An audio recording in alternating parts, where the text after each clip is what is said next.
These are your evening headlines for March 25th, 2026, right here on BYU-Idaho Radio. Thanks for joining me today. I'm Kimber Pierce. The First Presidency of the Church of Jesus Christ of Latter-day Saints released exterior renderings for the Vienna, Austria Temple and the Culiacan, Mexico Temple, along with an update to the previously announced location of the Charlotte, North Carolina Temple. An exterior rendering for Austria's first House of the Lord was just released. The 15,300 square foot temple will be built on a 0.8 acre lot. It was announced in 2021 by President Russell M. Nelson. The exterior rendering for the Culiacan Temple was also released. Plans call for a one-story temple of around 10,000 square feet. There are 14 operating temples in the country, and it's among 13 temples which have been announced or are under construction. The Charlotte, North Carolina Temple location will now be located at 5926 Matthews Mint Road in Ming Hill, North Carolina. For details about each of these temples, head over to newsroom.churchofjesuschrist.org. An Idaho Falls woman is accused of smoking meth while pregnant. 26-year-old Rose Mary Smith is charged with one felony count of injury to a child. If she is found guilty, she could spend up to 10 years in prison. EastIdahoNews.com reports a detective with the Idaho Falls Police Department was assigned to investigate a report taken by an officer back on August 31st. The initial report stated that Smith had given birth to a child on August 29th. When both she and a man who does not have any charges filed against him tested positive for meth. Police say the man admitted to using meth, but Smith denied using it prior to getting to the hospital. While at the hospital, medical staff repeatedly reminded Smith and the man to change and feed the child, but they did not. The child was taken away from Smith and the man on August 31st. The detective learned that Smith and the man had not complied with any drug testing requirements since the infant was born. The infant was also diagnosed with a heart condition and her eyes were not functioning properly. When the detective told Smith about the diagnosis of the infant, she told him the infant's condition was not as bad as the detective was making it appear.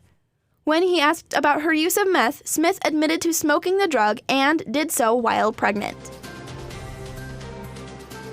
The U.S. Forest Service does a great deal to maintain forests and landscapes throughout the country, including behind-the-scenes work that often goes unnoticed right here in the Gem State. The Forest Service provides constant trail maintenance in the Salmon Chalice National Forest, which is located just over 100 miles northwest of Rexburg. Ashton Smith, a fisheries technician, and Bart Gammett, a fish biologist, help lead teams that clear debris, such as rocks and fallen trees from trails, to give the public access to the lakes in the area that contain fish. It's been extremely rewarding to be able to go up to these beautiful areas and to be able to provide access to the lake for people to go enjoy. The Forest Service puts in a lot of time and effort to keep these trails clean.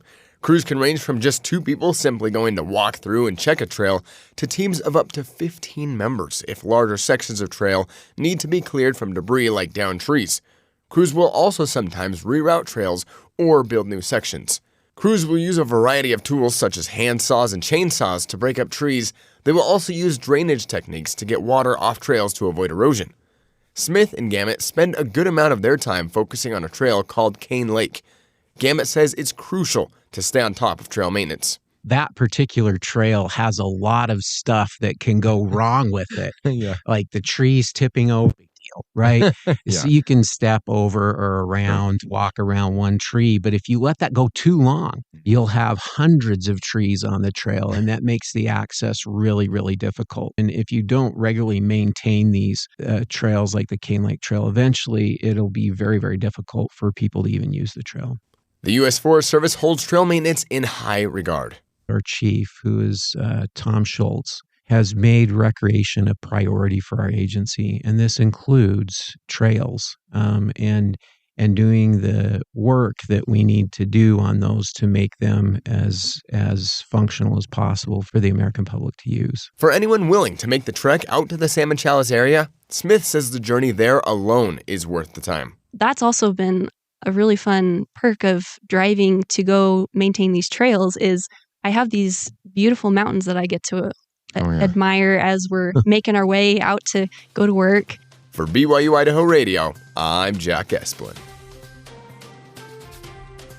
These have been your BYU-Idaho Radio evening headlines for March 25th, 2026. Thanks for tuning in. More news, interviews, and great content are available on our podcast feed. Search for BYU-Idaho Radio on your favorite podcast apps. We're on YouTube, Spotify, Apple Music, and more. For BYU-Idaho Radio, I'm Kimber Pierce.